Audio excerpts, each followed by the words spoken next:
80% of adults have some form of gum disease, and most don't even know it. Many patients, however, diagnosed with moderate to severe gum disease face an invasive and often painful procedure to treat the problem. But a new option might change all that. We'll get the details now from Los Angeles. Dr. Robert Gregg is a former faculty member at UCLA School of Dentistry's Hospital Dentistry Division. He's also the developer of laser periodontal therapy. Thank you. Thanks so much for getting up this early and joining us on the show today, Dr. Gregg. Thank you. Good to be here. Well, let's begin. What is this laser-assisted therapy for gum disease, which I understand otherwise is pretty invasive for patients? Laser-assisted new attachment procedure, also known as LANAP, is a means to treat gum disease using a laser versus scalpel and suture surgery. In the process, what we do is, after a proper periodontal diagnosis with x-rays and periodontal chartings, we use the laser to gently pass between the gums. It's a very tiny fiber optic, about 3 human hairs, to vaporize the disease and leave the otherwise healthy tissue structures in place. We use ultrasonic root debridement, root cleaning devices to clean the root surface, and then we use another setting on the laser to clot the blood so that we get a seal, so we don't have to use sutures. Yeah. About half of the mouth is treated at a given point in time, and then 1 week later the other half is treated. Two-hour visits. Yeah. So what would be the alternative? For example, it sounds like a lot of people today are already going through, as you said, cutting scalpels and stitches. What does that entail? So how much more of a benefit and improvement will this be? Conventional surgery involves removing tissue in order to reduce the pocket depth. Mm-hmm. And what this procedure is a bone building procedure without removing any of the gum tissue or using any scalpels or stitches, just using the laser and the ultrasonics. So it sounds like recovery time is shorter, people can get back to work sooner.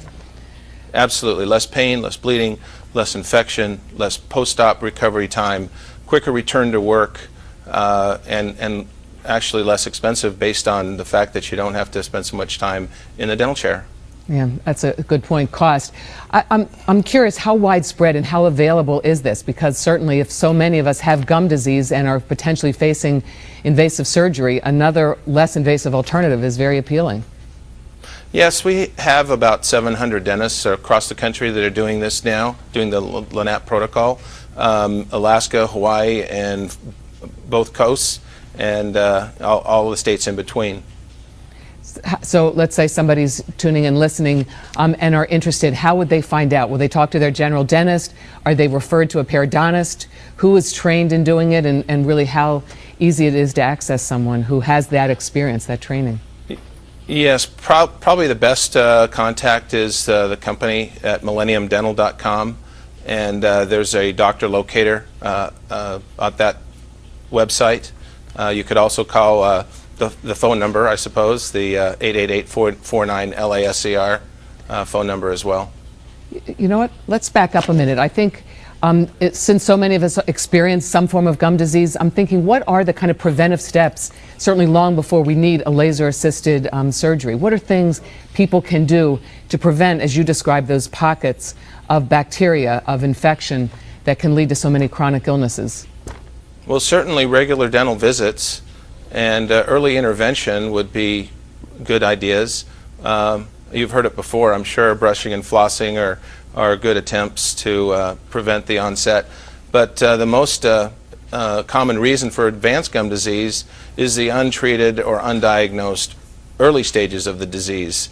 And oftentimes patients just don't access the healthcare system or their dental system in order to get diagnosed, because it is a painless, silent, often symptomless disease that slowly creeps up on the individual. Yeah, could you describe a little bit what are the outcome as a result of someone not getting treatment? In addition to sort of the local disease, what are some of the other more general systemic complications that gingivitis or chronic infection can bring on? Yes, there's been a lot of attention paid recently to the association between gum disease and other systemic diseases such as heart attacks, strokes, preterm babies, low birth weight babies, diabetes, and basically making these conditions worse. That's the association. That hasn't yet been demonstrated to be causative, but certainly anything you can do to reduce your risk factors for those other systemic conditions would be highly advisable. And it just makes sense. I mean, when I see patients that have a lot of puffy tissue, red tissue, inflamed tissue, that indicates there's a lot of bacterial load in their mouth, a lot of bacterial germs circulating about, and they have access to the rest of the body through the bloodstream. Just makes sense that we'd want to clean that out. I'm curious, what can a patient look for themselves? They're looking in their mouth, brushing their teeth. Is it bleeding of the gums? You said they don't have pain, but what else? What might they experience? Well, one of the sort of frustrating things about the disease, I guess, is that it doesn't always leave a clear path to its origins, or it's the fact that it's there. There may not be some overt symptoms. Right. In fact, in the later stages, some of the indications like bleeding aren't even there. So a visit to the dentist is advisable.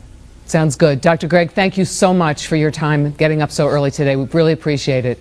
We hope Thank you. found... Thank you for the opportunity. Oh, sure, absolutely. We hope you found this edition of Healthy Life informative. To find out more on these stories and a host of other health-related topics, we invite you to go to our website at abcnews.com. Thanks for joining us today. From all of us at the Healthy Life production team, we wish you good health.